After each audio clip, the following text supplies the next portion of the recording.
નમસ્કાર મિત્રો, સ્વાગત છે તમારું અમારી YouTube channel Gujarat jobs and ન્યૂઝમાં. મિત્રો, પડતર પ્રશ્નો મુદ્દે આંગણવાડી અને આશા વર્કર્સની મહારેલી અને સંમેલન યોજાવા જઈ રહ્યું છે. ઘણા લાંબા સમયથી આંગણવાડી આશા વર્કરો પગાર વધારાને લઈને માંગ કરી રહ્યા છે. રાજ્યની આંગણવાડી વર્કર તથા આશા વર્કરના લાંબા સમયથી પડતર પ્રશ્નો ઉકેલાયા ના હોવાથી તેમના પ્રશ્નોનો સમાવેશ જલ્દીથી જલ્દી કરવામાં આવે તેવું કહેવામાં આવી રહ્યું છે. વિશાળ રેલી તથા સંમેલનનું આયોજન પણ જલ્દી નિરાકરણ કરવામાં નહીં આવે તો કરવામાં આવી રહ્યું છે. તમામ બહેનો કલેક્ટર કચેરી ખાતે એકત્રિત થઈ અને રેલી સ્વરૂપે સંમેલન યોજશે તેવું કહેવામાં પણ આવી રહ્યું છે. આંગણવાડી બહેનો, આશા બહેનો આગામી કાર્યક્રમોની જાહેરાત પણ ત્યાં કરશે અને પગાર સહિતના અનેક પ્રશ્નોને લઈને છેલ્લા ઘણા સમયથી રજૂઆત કરવામાં આવતી હોવા છતાં હજુ સુધી કોઈ નિરાકરણ ના આવ્યું હોવાની ફરિયાદ પણ ઉઠવા પામી છે.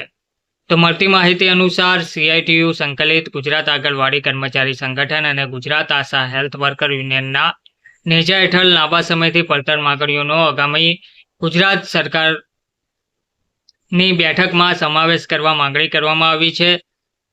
અને જો આ બેઠકમાં આ માંગણીઓનો સ્વીકાર નહીં કરવામાં આવે તો વિશાળ રેલી તથા સંમેલનનું આયોજન પણ કરવામાં આવ્યું છે. મહિલા અને બાળ વિકાસ વિભાગ પાયાની કામગીરી બજાવતી ગુજરાતની 1 લાખ આંગણવાડી વર્કર તથા હેલ્પર બહેનો તેમજ ગુજરાતના આરોગ્ય વિભાગ હેઠળ સેવા આપતી આશા વર્કર તથા ફેસિલિટેટર બહેનો અત્યંત મુશ્કેલી વચ્ચે સેવા આપી રહી છે.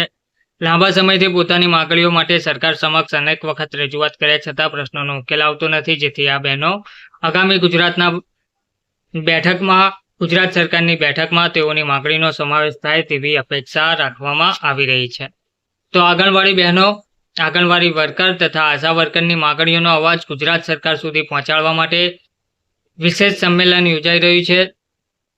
કલેક્ટર કચેરી પાસે આ સંમેલનનું આયોજન કરવામાં આવ્યું છે અને આગામી કાર્યક્રમો પણ જાહેર કરવામાં આવશે.